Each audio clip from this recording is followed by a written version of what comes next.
Kim Pao, frontliner at bibida sa ABS-CBN Ball 2025.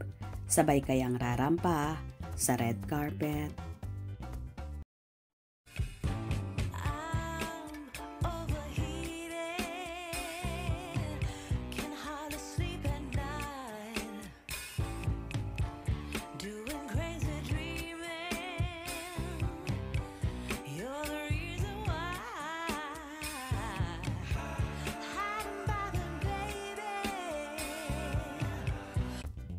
Ngayong araw, magaganap ang pinakahihintay ng lahat, ang pangmalakasang event ng Kapamilya Network, ang Brighter, the ABS-CBN Ball 2025 for the benefit of ABS-CBN Foundation.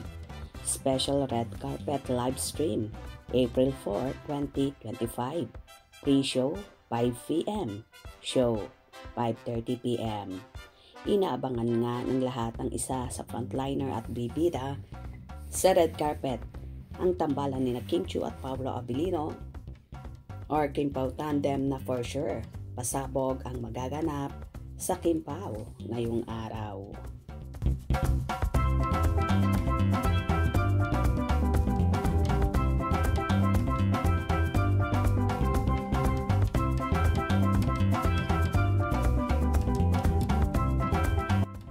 May mga nagsasabi na hindi daw sabay na lalakad sa red carpet ang napapabalitang magjowa na.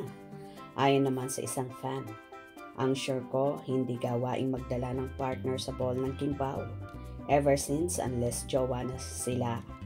Showing pa ng linlang at gagawin nila ang what's wrong with Secretary Kim last ball pero hindi sila magkasama for the sake of promo. Binawasan ko ang pagkadilulo today since as a friend ang press release nila. Mas maganda yung pakiramdam na hindi tayo pinapaasa pero baka bigyan tayo ng pangmalakasang ayuda. May exam kasi today ng mind reading at read between the lines. Waiting sa pagdating ni Kimi or nando na. OMG, so excited na para sa Kim Pao. May palay po sana mamaya. Abangers talaga ang lahat Sana kasama si Daddy Pao.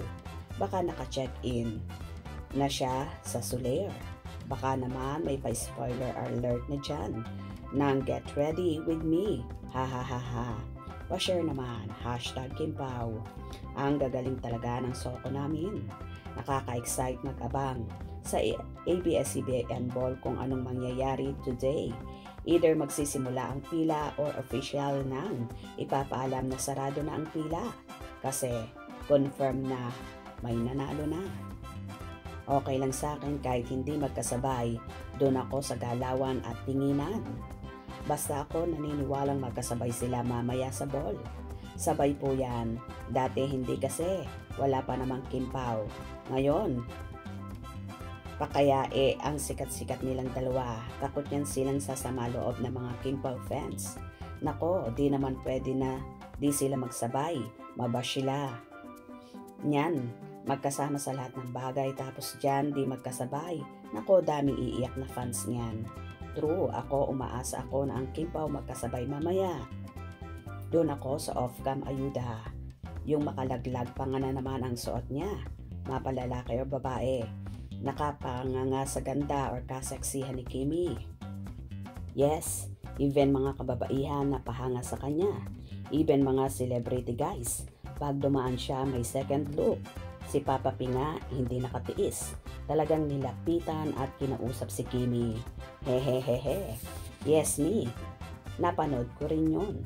Kim Pao, totoong magjowa. Opinyon ko lang po ito. Walang pasagan ng trip. Sa akin kahit ano, basta importante dyan si Kimi. Inaabangan ko ang suot niya. Hehehehe. Kala ko po, nag-ask ng permission si Pao kung pwede ba si Kimi date niya sa ball. Baka partner sila ngayon kasi official na silang tandem ngayon, di ba? May award pa sila. Pag official love team, palagi yan, partner sa red carpet. Katulad sa Don Bell at iba pang love team. O di ba kaloka nga ang mga fanay at nagtatalo-talo kung sabay nga ba na maglalakad or hindi ang Kim Pao sa red carpet mamaya. Ano kaya ba sa palagay nyo? Sabay ba or hindi maglalakad ang Kim Pao sa ABS-CBN Ball? Pakaabangan natin yan mamaya at pakatutukan. Hope you enjoyed. Please subscribe for more info.